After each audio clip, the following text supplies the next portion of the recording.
Tuloy po natin yung Romans. 2 weeks po tayo natigil sa ating prayer meeting. Verse 7. Double check ko lang ito dito. Saan tayo? Verse 16.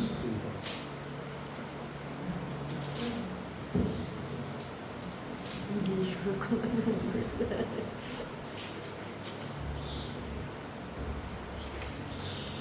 Verse 16.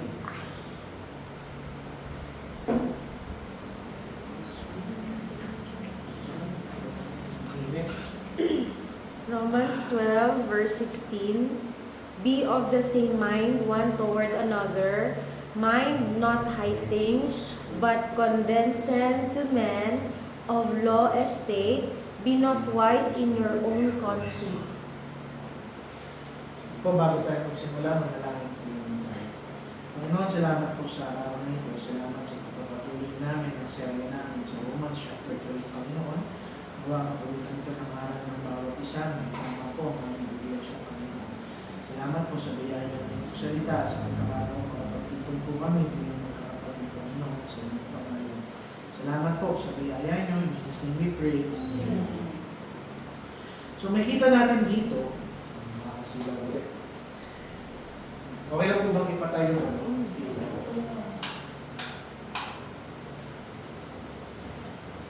Nakita po natin dito na pinagpapatuloy ni Paul yung pag-describe ng mga marka ng isang Kristiyano na kung saan patuloy na sinasanctify ng ating Panginoon.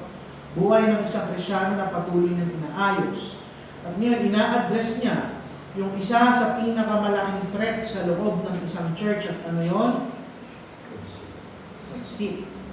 Sa ibang salita, pride, kayabangan.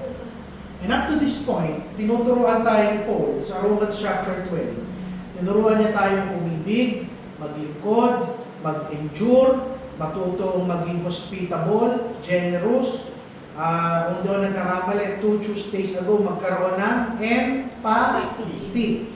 Kung inaral natin na matutunan natin magdiwang sa kasiyahan ng iba, sa blessing ng iba, at malungkot sa kalungkutan ng ating kapatid.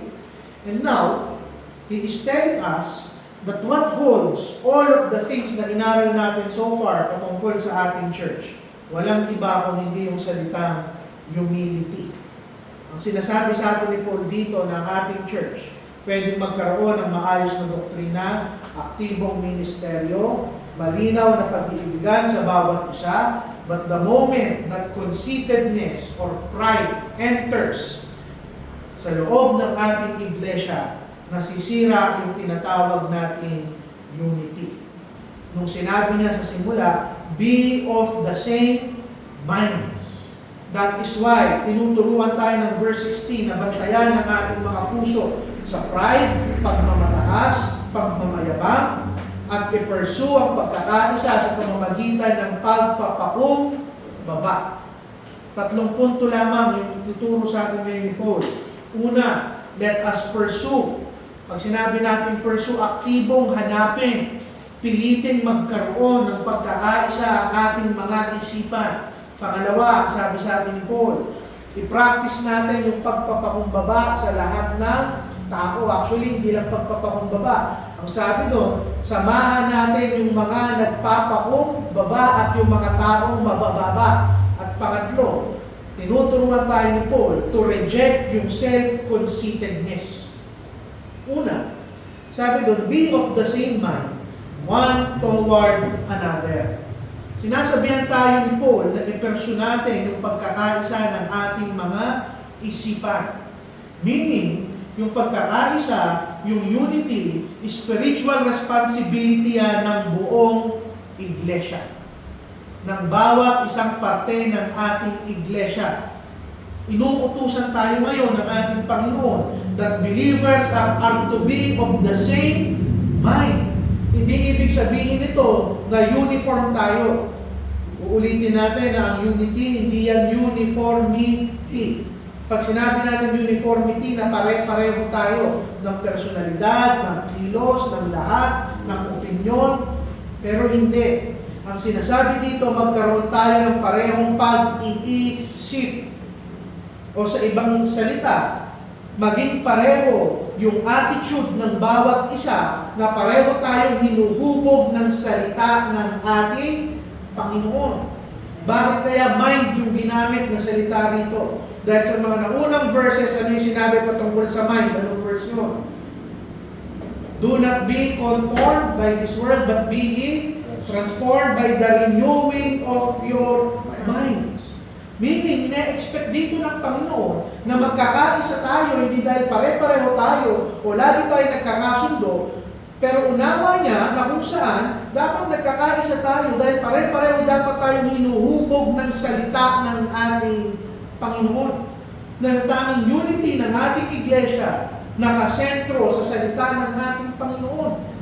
At saan lang ba tayo united? Pananampalataya natin sa Panginoon, commitment natin sa katotohanan ng kanyang salita, pag-ibig natin sa bawat isa. And the mere fact na kailangan ituro to ni Paul, he assumes that unity is not automatic sa kahit anong iglesia. Dahil kung automatic yan, hindi yan kailangan pang iutos ng ating Panginoon. Nung sinabi dito na kung saan, be of the same mind, one toward another, sinasabi ni Paul at ng ating Panginoon na ang unity at pagkakaisa, it requires intentional effort. Kailangan pilitin at subukin ng bawat isa. Magkakaiba ng background, ng preference, ng perspektibo, pero kung wala yung humility at yung grace, yung maliliit na pagkakaiba, lumalaki. That is why ang utos ni Paul, be of the same mind. Maintaining unity, it requires na yung isip mo hinubog ng salita ng Panginoon. At kung hinubog yan, it translates sa napakaraming practical na bagay. Patience, willingness na makinig, desire na magkaroon ng kapayapaan, at higit sa lahat, pare-parehong mag-submit sa salita ng ating Panginoon. Amen. Ano ang sinasabi dito ni Paul? Nagkakaroon ng unity ang isang church kapag pinapahalagahan natin yung salita ng Panginoon, hindi lang yung ibang kapatid, kung hindi yung salita ng Panginoon above our personal preferences. Ina-assume dito ng Panginoon that we have renewed our minds. At yung renewal ng ating isip at pagkakaisa ng ating mga isip, this reflects unity na nagre-reflect sa karakter ng ating Panginoong Jesucristo.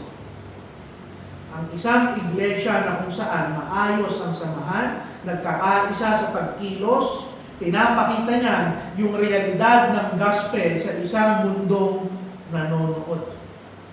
So ang tanong sa bawat isa sa atin ngayon, are we contributing sa unity ng church? Or are we allowing yung maliliit na pagkakaiba sa uniformity ng bawat isa na mag-cause ng pagkakagulo sa loob ng ating iglesia? Second point, ang sabi po ni Paul, mind not high things, but condescend to men of low estate. We practice yung lowliness sa mga taong ating sinasamahan. Now, ano yung punto dito ni Paul? Yung pride, ang hinahanap niya, status, recognition, pagkakakilanlan, palakpak ng tao. Amen.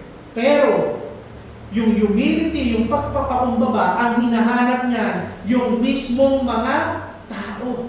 Yung pinakamabababa na pwede nilang samahan. Literally, ang sinabi doon, but condescend to men of low estate.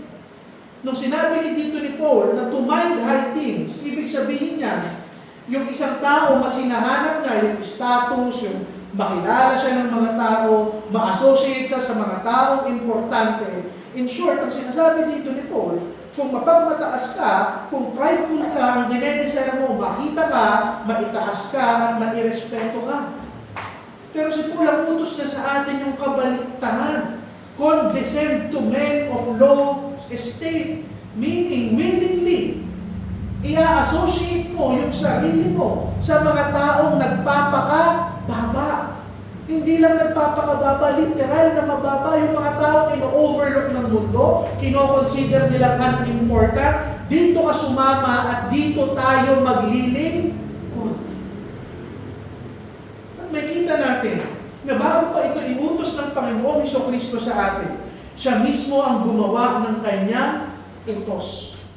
Jesus Christ is our perfect example ng humility, ng pagpapakumbaba.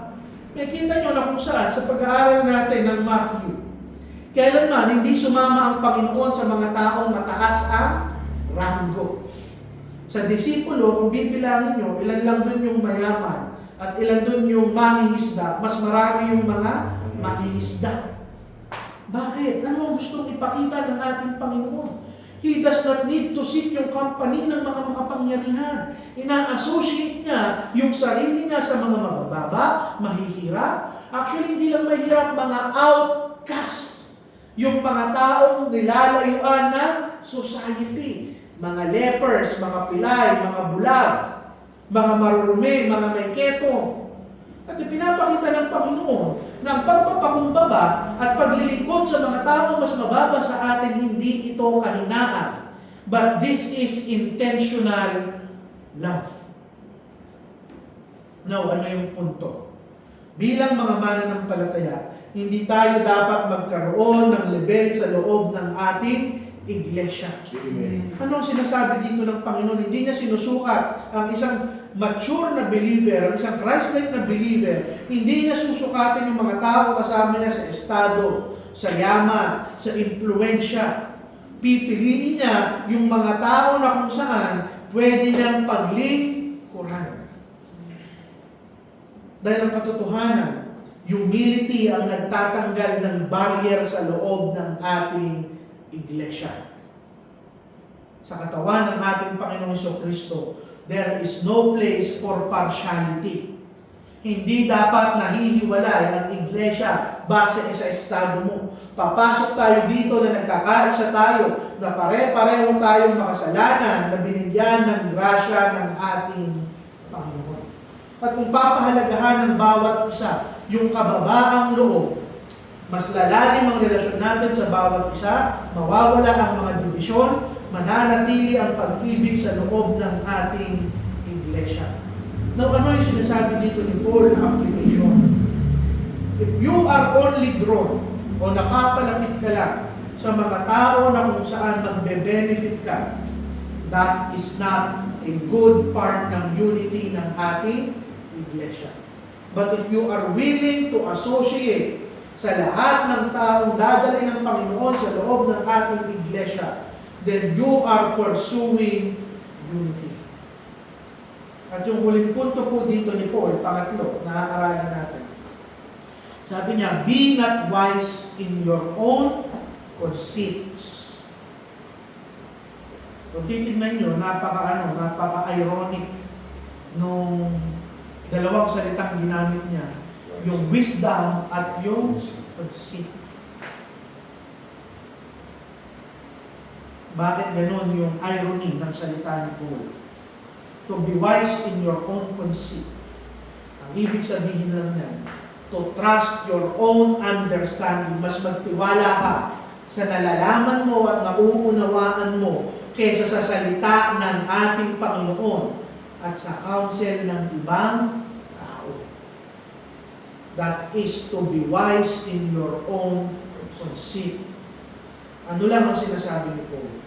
Kapag mapagmataas tayo, na di-distort yung ating judgment. Amen. At nasisira na ito ang unity ng ating iglesia.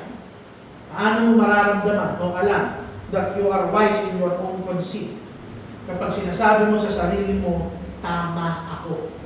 I am right, I know better, at hindi ko kinakailangan ng correction.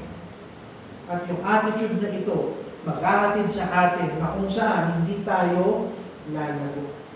So ano yung sinasabi dito ni Paul? Kung pagdudugtong-dugtongin natin, sinasabi niya na ang humility, it only means, yung kabaliktaran ng to be wise in your own conceit, ibig sabihin niya, you are teachable.